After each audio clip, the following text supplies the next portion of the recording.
Okay. So watching the play, from my point of view, you two seem like very seasoned actors.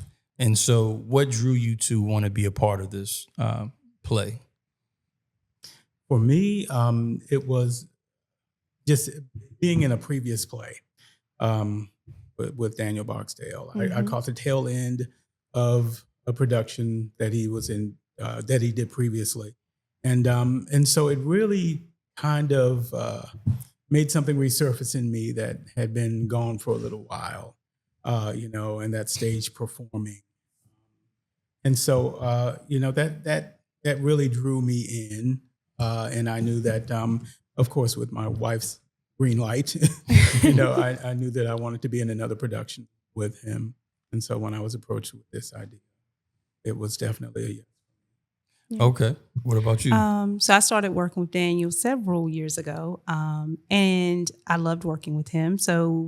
And I was in the last production that he's speaking of. And so when I was approached, I was like, of course, it's Daniel. Daniel is very caring. He's a family person. So I think like this play really does showcase who he is. If people watching kind of, take what the messages at heed, he's really just a caring person. So I was like, of course I'll work with Daniel again. So yeah. But I've been acting for quite a while. It's my gateway and getaway at the same time from lets you take words on a page and turn into something that you get someone else gets to feel. So it brings it to life. And Daniel writes very beautifully. He has strong messages. So when we don't even know at the time when he reaches out to us what the play will be, but that it's coming from him. It's going to be good. So you guys don't we know have no idea what the play okay. will be. We don't know what character we may be cast as. We are just kind of walking into it, trusting him. Gotcha. And I think that speaks volumes because most people kind of know what they're auditioning for, what their role might be. And we are blind until we do a table read. And he never misses. He has learned each of us individually, and he knows where to put us. He knows he has tested for me, even my skill set. Cause I'm like, I don't know if I can play that or I can bring that to life.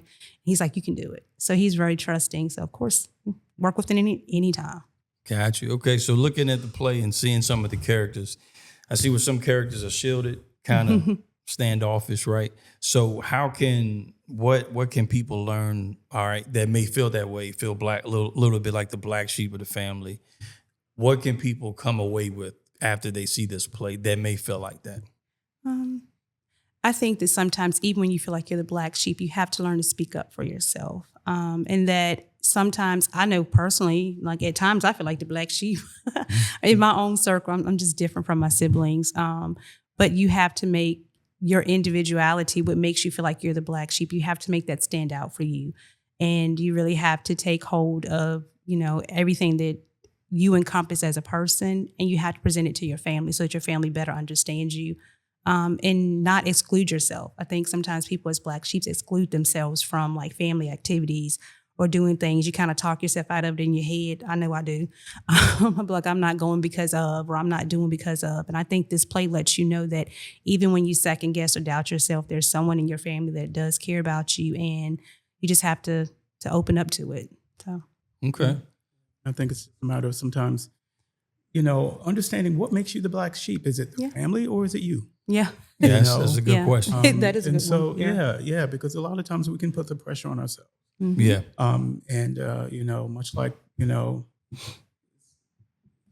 some things in the play, you put a lot of pressure on yourself, and you portray yourself as the black sheep. And the family doesn't feel that way about you. Yeah, you may self-isolate sometimes. Right. And so, we suffer from, isolation and withdrawal and all of these types of things. But these things are real, these are real things that we deal with in life. That is true. And, I love the fact that it's addressed in the play and that people can relate to it, we're dealing with real issues in the play, even though you have funny parts. Where it's very relatable. Right. Yeah. People can relate to it, and that's what they come.